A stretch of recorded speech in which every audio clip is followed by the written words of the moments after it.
Cette vidéo dévoile des éléments jusqu'au chapitre 318 de Black Clover, voilà, tu auras été prévenu et bonne vidéo. Avec l'apparition de Lucifero, tout a changé. Le roi des démons est apparu, et alors que Asta face à Lilith et Nama n'avaient pas ressenti leur mana car il en est incapable et donc n'avait pas peur de ces démons de haut rang, là, face à Lucifero, Asta est littéralement en sueur. Et franchement, on le comprend vu la dégaine du type. Mais ça nous laisse surtout présager que tout ça va vraiment mal terminer. Mesdames et messieurs, ici Chage et aujourd'hui on va voir pourquoi et comment Asta devrait mourir à la fin de cet arc.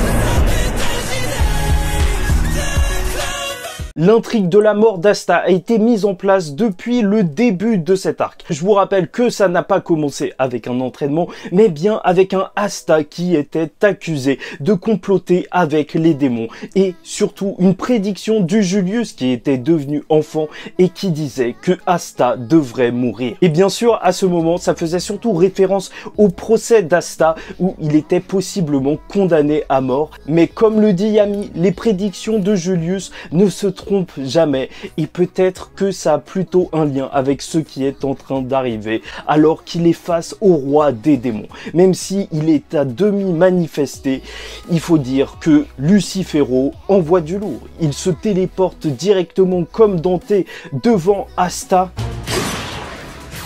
qu'il n'a même pas vu venir et c'est littéralement impossible de lui échapper. En baissant juste un doigt sans même utiliser réellement un sort, il fait tomber littéralement tout le monde autour de lui. Sans oublier qu'il nous a fait une Aizen et qu'en plus il a battu le record du monde de boulangerie en nous lâchant cet énorme pain. Et ça présage littéralement rien de bon. Aussi, c'est toujours bon de se rappeler que Tabata, en écrivant Black Clover, il voulait faire un berserk en shonen et peut-être que le moment de l'éclipse, moment traumatisant dans l'histoire de Berserk, avec plein de morts et surtout énormément d'atrocités, pourrait arriver alors que Lucifero se dresse face à Asta. Et bon, pourquoi Asta doit mourir en réalité? C'est vrai que son mode union surpasse énormément de personnages dans le monde de Black Clover. À ce moment précis, il a une force assez grande pour pouvoir se débarrasser de Nama et Lilith, des démons de haut rang, en juste un seul coup. La seule chose qu'il doit faire, c'est réussir à les attraper. Je sais pas si tu te rends compte à quel point Asta est cheaté à ce moment de l'histoire. Même si, bien sûr, il a une limite de temps, ça peut quand même être un frein à l'évolution du personnage d'Asta, mais aussi des autres personnages si Asta se trouve à côté et qu'il peut plus ou moins régler les problèmes. Et bien que son mode union ne soit pas totalement complet pour l'instant, c'est vrai qu'il y a une petite vibe de finalité avec ce qu'il nous a fait lorsqu'il a découpé le ver géant Lucifero en deux avec le Dimension slash Equinox, enfin anti-magie slash, en mode Getsuga Tensho final de Bleach, Mugetsu.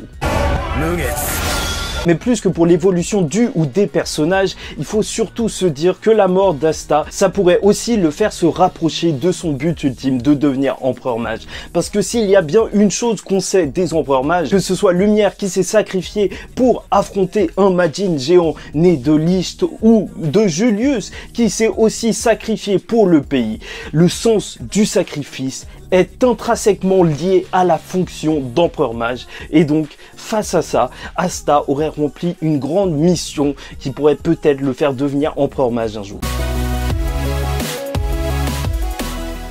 Et dans le cas où Asta viendrait réellement à mourir, alors bien sûr ce serait face à un combat épique et je pense que quand même quelques capitaines, quelques personnages très puissants qui se trouvent encore ici pourraient lui prêter main forte dans un combat épique, mais aussi, et là c'est une autre idée que je trouve super intéressante, vous vous rappelez de Yuno justement, qui a eu un énorme développement lors de son combat contre Zenon. On a appris que c'était un peu le miroir de Zenon, sauf qu'à sa différence, lui avait toujours son son meilleur ami et ne choisirait pas de le tuer. Sauf que là, la menace est bien trop grande. Et je vous rappelle que justement, les meilleurs amis, ils ont une très mauvaise destinée à l'intérieur de l'histoire de Black Clover. Parce que bien sûr, il y a Zenon et son meilleur ami, mais je vous rappelle aussi que Lumière et Licht, Lumière a dû tuer Licht à la fin et a dû donc se sacrifier même pour le battre. Donc de là, imaginez que Tabata reproduise ce même schéma pour Yuno, où justement comme l'ancien empereur mage qui avait un grimoire à 4 trèfles, lui aussi devrait tuer son meilleur ami, il n'y a qu'un pas. Et je vous laisse vous faire votre propre idée sur la question, mais ça pourrait être très intéressant pour le développement de Yuno, pour voir s'il tomberait en devenant comme Zenon. Mais bon, ce qui est un petit peu vicieux avec les prophéties, c'est que c'est pas forcément littéralement qu'il faut les prendre. Et peut-être que la mort d'Asta pourrait être non pas une mort littérale, mais plutôt une mort imagée, où par exemple il pourrait perdre un personnage qui lui serait proche, ce qui le ferait tellement souffrir qu'on pourrait même considérer qu'il en mourrait. Bon, bien sûr, je vous passe toutes les théories sur la mort de Yami et Vengeance, mais je vous rappelle que même s'ils ont été sauvés, ils sont encore craquelés et on ne sait pas ce que ça veut dire. Et franchement, il y a des années, je vous aurais dit que le personnage vient d'être sauvé, Yami, donc on va pas le tuer juste après. Ce serait complètement dingue. Mais depuis qu'il s'est passé ce truc avec Ace, alors maintenant je parle plus. Je parle plus parce que je sais que les auteurs de manga, les mangaka là, ils peuvent nous surprendre. Mais bon, le personnage de Yami Sukehiro, il est tellement apprécié par les fans que je pense que ce serait très dangereux, parce que j'en ai vu des commentaires de personnes qui arrêteraient Black Clover si Yami mourrait. Après, du côté du Taureau Noir, on a aussi Nacht, ou Nahato si tu préfères, qui est l'actuel vice-capitaine, et en plus qui a une histoire qui le rapproche énormément d'une possible mort. Je vous rappelle que c'est à cause de lui que son frère est mort et qu'il n'aurait absolument aucun problème pour se sacrifier. Et c'est pour ça que se sacrifier justement pour Asta, pour un personnage qui lui fait penser à son frère, remplir la mission qu'il n'a pas pu remplir par le passé, de sauver son frère et d'assumer ses responsabilités en ayant réveillé un des démons régnant sur l'enfer, alors franchement, ce serait juste parfait pour le personnage de Nacht. Et bien sûr, ça marquerait énormément Asta, et c'est pour ça que je vous parle pas de la mort de Seke, parce que en soi, je pense que Asta s'en fout.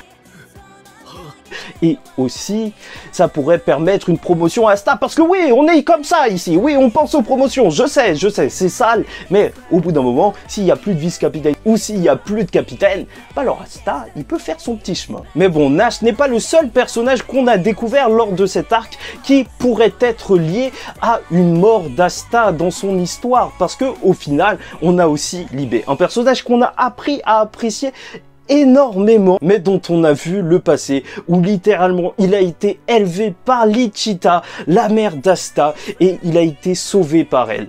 Elle qui s'est sacrifiée en mourant pour sauver son fils. Et de la même manière, me dites pas que c'est pas magnifique si Libé se sacrifiait pour sauver la chair et le sang de Lichita à son tour. En plus de ça, ça pourrait apporter un nerf à Asta, parce que je vous le dis, le mode d'union c'est super fort, mais peut-être que ça pourrait l'aider à exploiter un petit peu plus les autres capacités de ses épées. Pour qu'on puisse, on ne sait jamais, retrouver Libé plus tard en enfer ou je ne sais pas quoi. Petit message du Chage du futur, en fait je vais arrêter la vidéo ici. Normalement il y avait une troisième partie prévue sur le retour d'Asta après sa possible mort. J'ai déjà des arguments comme le foreshadowing que Asta n'a pas d'énergie vitale. Mais bon, je pense que ce sera mieux d'en parler si c'est vraiment le cas. Quoi qu'il en soit, on est en train de vivre un grand moment de Black Clover. Quelle que sera la conclusion face à Lucifero, elle risque d'être grandiose et de marquer la légende de Black Clover. Et c'est pour ça que c'est un véritable plaisir de pouvoir un petit peu en parler avant que tout ça commence à dégénérer. Et bon, sait-on jamais, ça se trouve qu'ils vont gagner, ils vont juste en aller et il y aura fin de l'histoire. Mais non, je pense vraiment que l'arbre de Qliphothost, il reste encore plusieurs démons, donc on les verra par la suite. Lucifero n'est pas à 100%, je pense pas qu'il sera battu, mais peut-être éloigné, mais dans tous les cas, il se passera quelque chose. Tabata nous a vendu un berserk en shonen, il est temps de le montrer.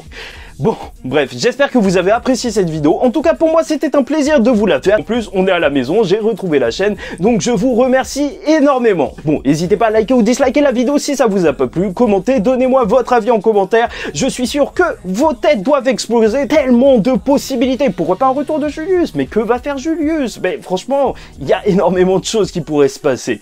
Abonnez-vous si vous n'êtes pas abonné parce qu'on va aller loin. Et en attendant la suite, je vous dis ciao tout le monde. Faites très attention à vous et surtout, paix sur vous.